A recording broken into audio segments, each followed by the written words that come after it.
Ügyes.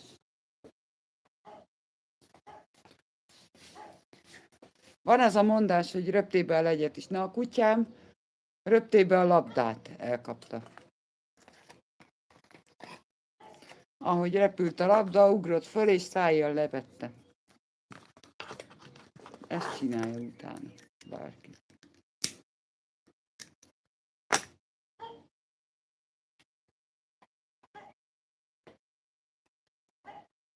Okos.